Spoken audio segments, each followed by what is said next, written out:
ॐ भूर्भुवस्वः तत्सवितुर्वरेण्यं भर्गो देवस्य धीमहि धियो यो नः प्रचोदयात्। जय श्री राम मेरे सनातनी बंधुओं।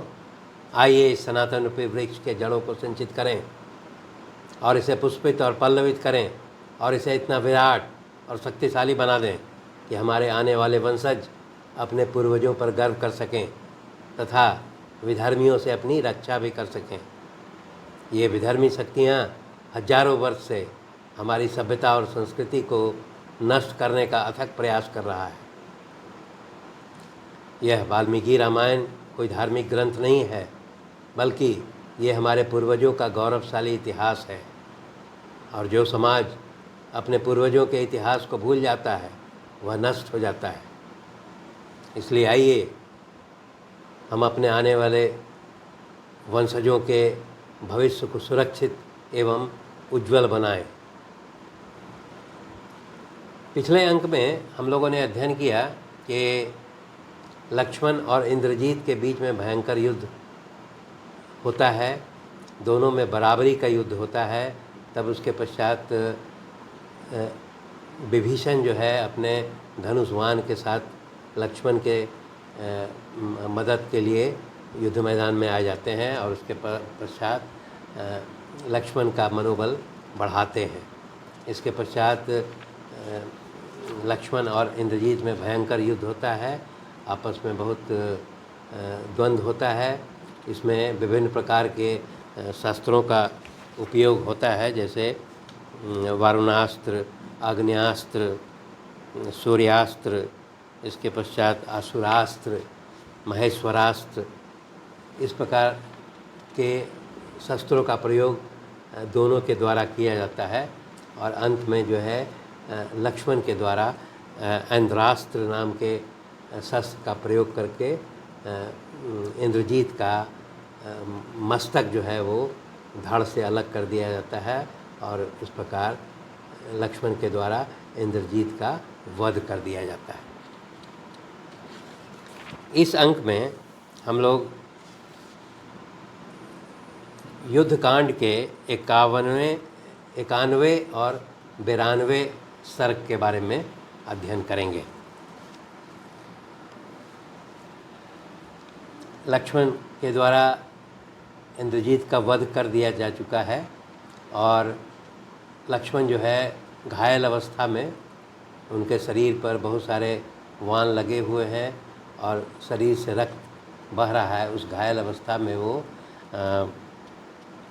श्री रामचंद्र जी के पास पहुँचते हैं।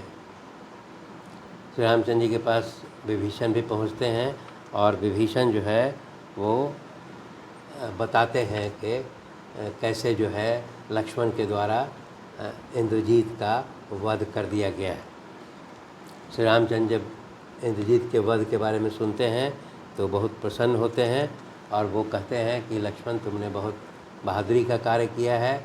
और अब वो ये कहते हैं कि इंद्रजीत का वध हो गया है, इसलिए अब हम लोगों की विजय जो है वो सुनिश्चित है। वो यह कहते हैं कि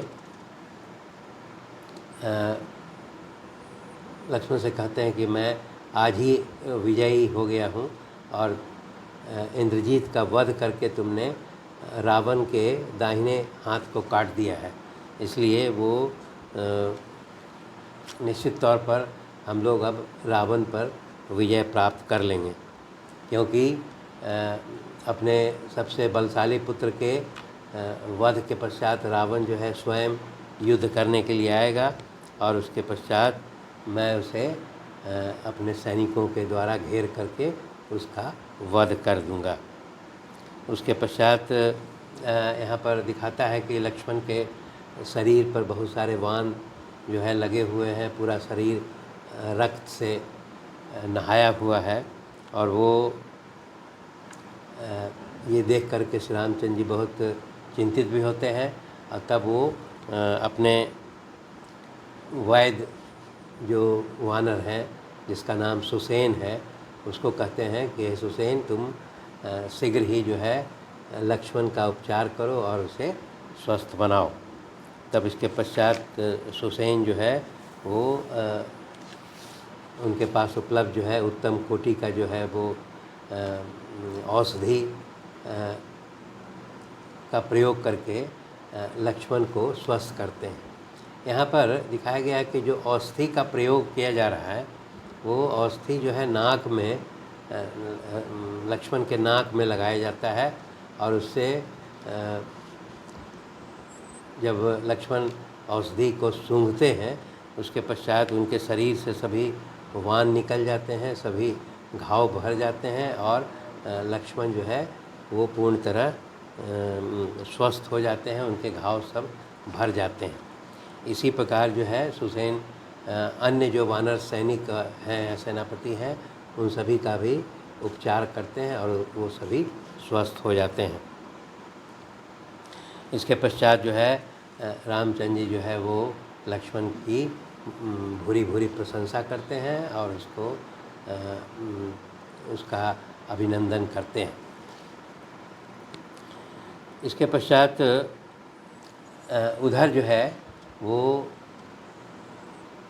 जो राक्षस सैनिक थे जो वापस लंका में लौटते हैं वो रावण को इसकी सूचना देते हैं कि किस प्रकार इंद्रजीत जो है बहुत सारे वानरों का वध करने के पश्चात वो लक्ष्मण के द्वारा वध कर दिया गया है। जब वो अपने पुत्र इंद्रजीत के वध के बारे में सुनता है तो रावण जो है बहुत व्यथित होता है और वो बताया गया है कि वो लगभग मूर्छित हो जाता है और मूर्छित होकर के वो विलाप भी करने लगता है कि तुम जो है कि कैसे तुम तो इंद्रजीत हो और इंद्र पर तुमने विजय प्राप्त किया था और तुम कैसे ये लक्ष्मण के द्वारा तुम मारे गए। इस तरह करके वो विलाप करता है और उसके पश्चात वो ये बताता है कि इस तीनों लोक में जो है मुझे तुमसे बड़ा पराक्रमी जो है कोई प्रतीत नहीं होता है, इसलिए वो यह बताता है कि ये पृथ्वी जो है तुम्हारे बिना मुझे सूनी दिखाई पड़ती है। वह कहता है कि रावण कहता है कि होना ये चाहिए था कि मैं पहले जो है वो यमलोक जाता और उसके पश्चात तुम वहाँ जाते, पर और तुम जो है मेरा प्रेत कार्य करते, परंतु इसके विपरीत जो है तुम यमलोक जा रहे हो और मैं तुम्हारा प्रेत कार्य करूँगा। ये कह करके वो रावण जो है बहुत दुखी भी होता है। इसके पश्चात वो विचार करने के पश्चात वो फिर बहुत क्रोधित हो जाता है। इंद्रजीत के वध के पश्चात उसे सर्वप्रथम तो चिंता सताती है, परंतु वो फिर बहुत क्रोधित हो जाता है और क्रोधित होने के पश्चात जो है वो ये कहता है कि मैंने जो है सैकड़ों वर्ष तक जो है ब्रह्मा जी का की तपस्या की, पूजा की, तब जा कर के मुझे जो है वो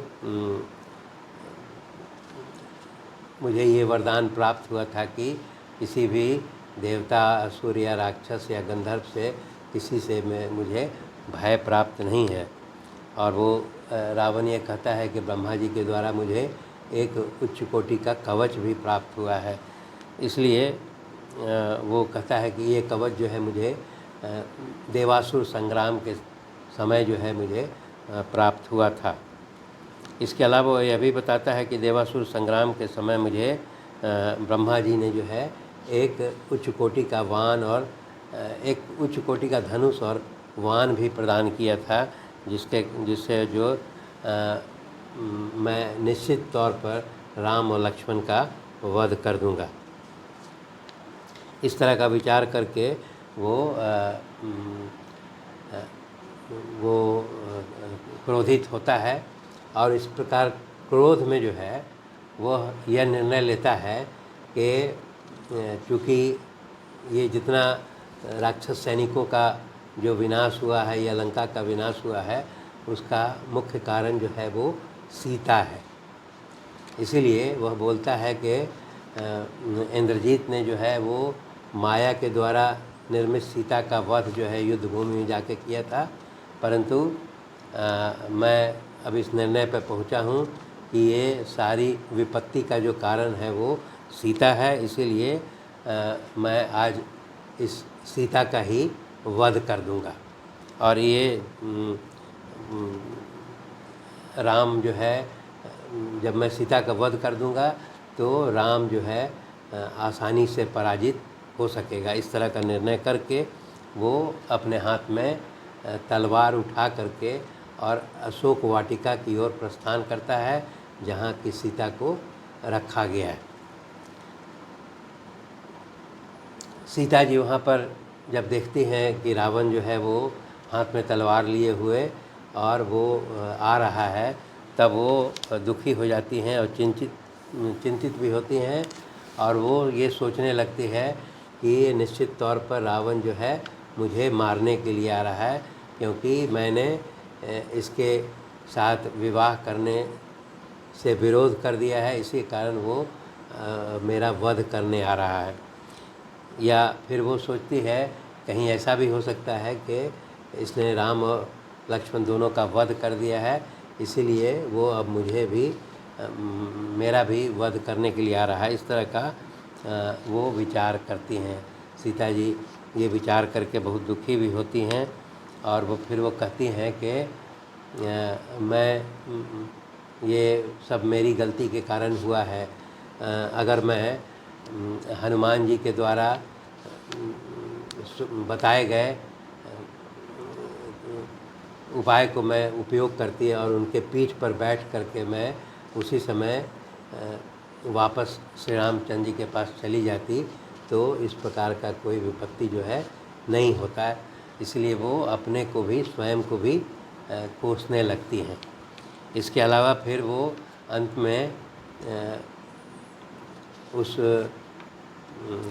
कुबड़ी जो मंथरा है उसको भी जो है वो सीता जी कोसने लगती हैं कि इसी कुबड़ी मंथरा के कारण जो है वो मेरे पति श्री राम को वनवास हुआ है, इसलिए उसको भी कोसती हैं।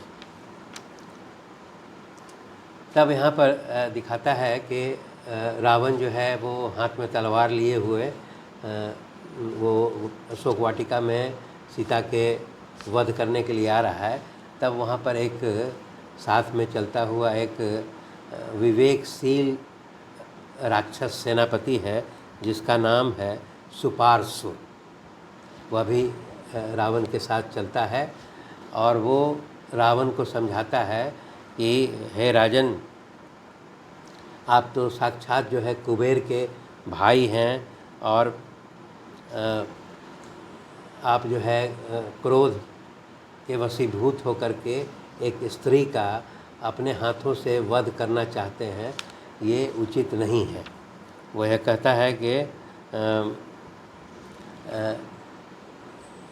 वो यह कहते हैं कि तुमने जो है ब्रह्मचर्य का पालन करते हुए और वेद विद्या इस सब का अध्ययन जो है गुरुकुल में किया है, और तुम एक राजा हो और तुम अपने हाथ से जो है एक स्त्री का वध करोगे, ये उचित नहीं है। इस प्रकार का वो सुपार्श्व नामक जो बुद्धिमान मंत्री रावण को समझाता है। वह यह भी समझाता है कि आज कृष्ण पक्ष की चतुर्दशी है, अतः आज ही युद्ध की तैयारी करके अमावस्या के दिन सेना के साथ जा करके और राम और लक्ष्मण का वध करो, विजय प्राप्त करो।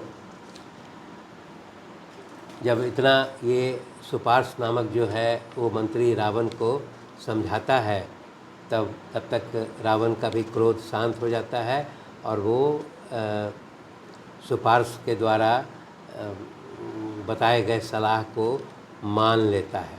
और फिर वो सुपार्श्व यह भी कहता है कि तुम राम और लक्ष्मण का वध कर दोगे और उसी दिन तुम सीता को प्राप्त कर लोगे।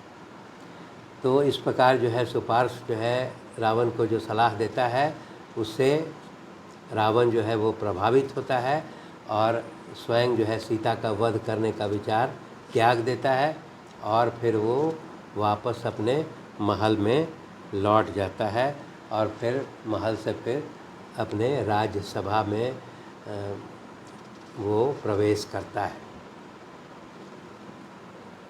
धन्यवाद।